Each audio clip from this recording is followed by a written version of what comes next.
falando em treta, teve treta na Copa América também. Ontem a Colômbia venceu o Uruguai por 1-0 e depois do jogo uma baita confusão envolvendo jogadores, Darwin Núñez na arquibancada. A gente também tem cenas disso. Deixa eu ver.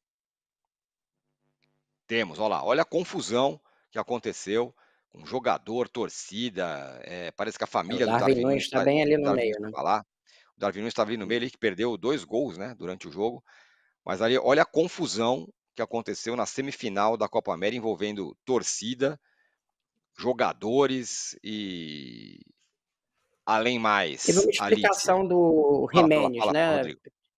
Não, então o Giménez deu uma entrevista aí no campo dizendo que os torcedores da Colômbia, que estavam em grande maioria, tinham alguns alcoolizados, começaram a atacar coisas nos familiares deles, que tinha gente com criança pequena, essa foi a explicação do Giménez, e que eles sentiram que os familiares deles, os familiares dos jogadores do Uruguai estavam sob perigo, e aí eles foram para a arquibancada para defender os caras e sair na mão com os torcedores da Colômbia. Então, o contexto, pelo menos dado pelo Giménez, zagueiro do Uruguai, foi esse. Aí você começa a entender, se é isso mesmo, você começa a entender por que o Darwin Núñez foi ali no meio e foi bastante corajoso. Até tomou um soco na cara no meio da cena e tal, mas se foi isso aí, foi justificado. Se foi isso que o Giménez falou, eu acho que ele criticou a declaração dele, inclusive, é bem ponderada. Ele criticou a organização por não ter feito um cordão ali de policiais, disse que os familiares estavam em perigo e que, por isso, eles foram nessa situação, uma situação parecida com o que aconteceu no Brasil, na Copa América, com os jogadores argentinos indo até perto ali, porque a PM não estava protegendo os familiares deles, que os torcedores brasileiros estavam tacando coisas, esse tipo de coisa. É coisa feia, né, Alicia? Independentemente do jogo que a gente já vai falar já já. E o que chama atenção, né, Tirone, é assim, é como o nosso comportamento ele está muito condicionado ao ambiente, né? Esses jogadores, a maioria atua na Europa, você não vê eles agirem dessa forma lá, né, dessa forma lá. E aí eu tô falando até do comportamento dentro de campo, da porradaria, da pancadaria. Parece que tem uma aura do futebol sul-americano, né, que de repente ela vem e cria uma redoma em torno do estádio e todo mundo passa a agir como infelizmente ainda age aqui, né?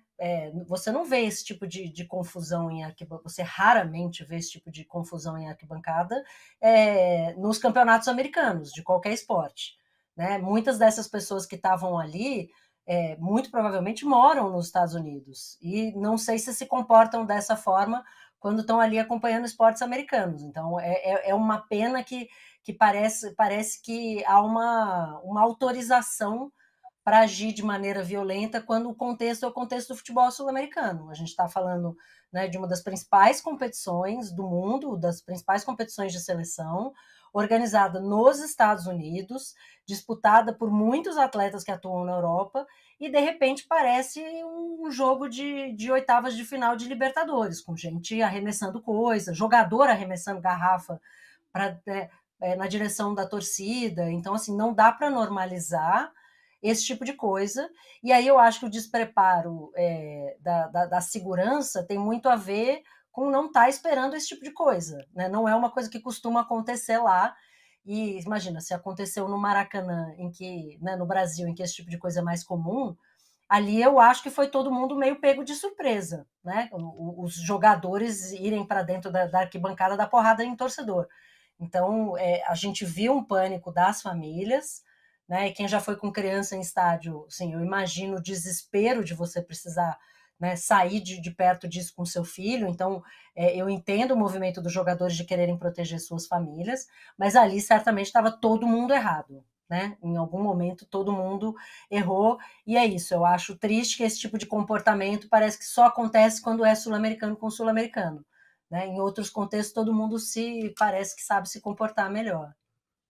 É realmente lamentável. Independentemente de, aliás, além disso, Perrone, dentro de campo, a Colômbia vai lá e vence o Uruguai por 1-0.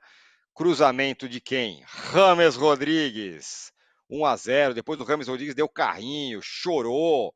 Sério, um ser transformado, esse cara que está na Copa América. E é Não, claro que todo mundo perguntou, por que olha lá, olha o James chorando. não, Tirone, Ele é o nome. eu Fala. vou ter que te interromper, desculpa, porque eu preciso fazer uma pergunta para você.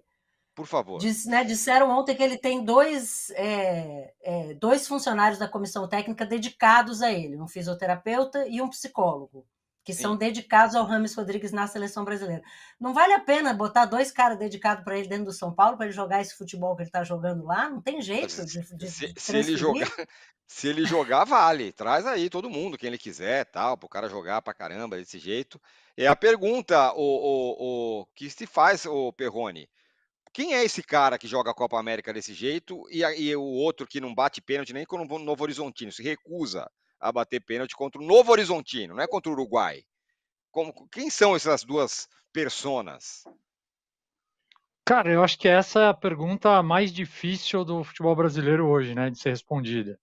Porque você começa a pensar, você pode imaginar várias explicações, né? Pode ser, a estrutura de jogo na Colômbia o favorece, a estrutura, como a Alicia falou, fora de campo, ele se sente mais abraçado pela seleção colombiana do que se sente no São Paulo. A Colômbia joga mais em volta dele. Uma série de coisas. Por exemplo, no São Paulo, a exigência é diária. É diária. O calendário é muito mais robusto, pesado, você tem que ser muito mais regular. Na Colômbia, as atuações não são... O cara não está lá todo dia treinando, jogando 2 vezes por semana. Né? Talvez isso tenha algum peso. Né? Ali ele não tem aquela rotina, aquela exigência física toda hora e tal. Tem gente que acha que ele se poupa no São Paulo, que ele usa o São Paulo para se preparar para jogar na seleção colombiana. Então, assim, você pode pensar 1 milhão de coisas, mas é intrigante, é demais, assim, é uma coisa que você olha e fica, né, pensando, pô, o que explica? Eu, sinceramente, eu não consigo falar assim, olha, eu acho que é mais por aqui ou mais por ali. É uma coisa assim, tipo um mistério, uma coisa inexplicável. Ô, Rodrigo, o Rames Rodrigues, ele quebrou o recorde do Messi. Se tornou o único a dar 6 assistências em uma única edição de Copa América. 6 assistências para gol. E aí, depois da classificação, ele chorou, falou, estou há quase 13 anos aqui desejando isso, e tá. Aconteça o que acontecer, seja campeão ou não, ele já é o nome dessa Copa América nesse momento, certo? A pergunta é, não tem como a volta dele para o São Paulo ser a mesma coisa. Ele não vai poder voltar e vai ficar na reserva, tal. Alguma coisa vai acontecer, ou ele vai ser negociado, ou não sei, né? Não dá para continuar do jeito que as coisas estão nesse momento. E aí, só para passar a bola para você, não me parece ser só uma questão tática, porque antes falava, não, o time joga em função dele. Até um cara aqui, o vocês da imprensa, falou que o bom do time é o Richard Rios. E a gente fica aí falando do Rames, porque o Richard Rios faz o trabalho sujo e tudo mais. Richard Rios está jogando uma grande Copa América, mas não mesmo, só ele, claro. né? Tem outros jogadores da Colômbia, mas ele estava jogando. Espero que ele não se machuque e possa jogar a final. Né? Mas assim, para completar e passar para você, o meu olhar é que não é só uma questão tática, não é só o time jogando em função dele, é mais do que isso, para o Rames jogar o que joga na Copa América e não jogar no São Paulo. Tirone, eu acho que o grande teste não vai ser a imprensa, vai ser quando o Rames chegar para treinar com os outros jogadores do São Paulo. Vai chegar lá os colegas dele e vão falar assim, quando ele estiver treinando, e a gente já ouviu coisas sobre o treinamento dele não ser essa dedicação toda, o próprio colega que está do lado dele viu essa Copa América, vai pensar e pode vocalizar e falar assim, escuta, cadê aquele jogador lá que estava posto lá nos Estados Unidos? Vai rolar aqui também? Você vai jogar desse jeito? Aquele carrinho vai rolar aqui também? Eu acho que a maior discrepância vai ser percebida por quem está com ele no dia a dia. Porque ele fala assim, estou na Colômbia há 13 anos. Só que ele estava, durante esses períodos de 13 anos, a maior parte do tempo ele estava nos clubes dele, né? E ele não entregou muito pouco nos clubes que ele passou. Então eu acho que para quem convive com ele no dia a dia, que são os jogadores do São Paulo, mais até os jogadores do que técnico e tal, esses que vão ter que entender e falar assim, escuta, Rames, você vai dar carrinho aqui também? Aquela cobertura ali na lateral que você fez ali para ajudar o Munhoz, você vai ajudar também o Igor Vinícius? Vai proteger aqui, assim como você protegia junto o Richard Rios, você vai ajudar uma colaboração aqui com o Alisson para cobrir a entrada da nossa área? Eu acho que essa que é a discussão. Ele está disposto a isso? Se ele está, pode voltar ao São Paulo e mudar a história que teve durante o ano. Agora, até hoje, ele não demonstrou isso em nenhum clube. Então, de todas eu concordo com o Tironi que é um mistério, com o Perrone que é um mistério, mas assim, de todas as hipóteses, a mais provável parece ser que ele não curte muito jogar em clubes. Porque pelo passado. Agora, pode ser que ele prove pra gente que a gente está errado. Mas eu acho que vai ter um questionamento no próprio São Paulo. Escuta, amigão, cadê aquele jogador que estava nos Estados Unidos? Acho que essa é realmente a discussão quando ele voltar para o São Paulo. Alícia, é o seguinte, hein? O Brasil fechou a sua delegação para as Olimpíadas, para os Jogos Olímpicos de Paris, com 277 atletas, e a notícia é interessante, a maioria mulheres. Faltando 15 dias para os Jogos Olímpicos, fechou a delegação, recorde de mulheres, pela primeira vez serão maioria, sabe? As mulheres serão maioria na delegação brasileira. São 277 atletas, 39 modalidades, sendo 53 mulheres, 55% do total. O Paulo Faveiro conta isso para a gente hoje no UOL. Então, portanto, mais mulheres do que homens na delegação brasileira que vai para Paris. Pois é, esse tem sido um foco do Comitê Olímpico Internacional, inclusive, né? Que desde os Jogos de Tóquio tem buscado essa paridade, né, na distribuição de atletas, tem feito um investimento maior no esporte feminino para dar acesso a essas mulheres, para que elas possam estar nos Jogos Olímpicos, né, que é o grande sonho de todos esses atletas.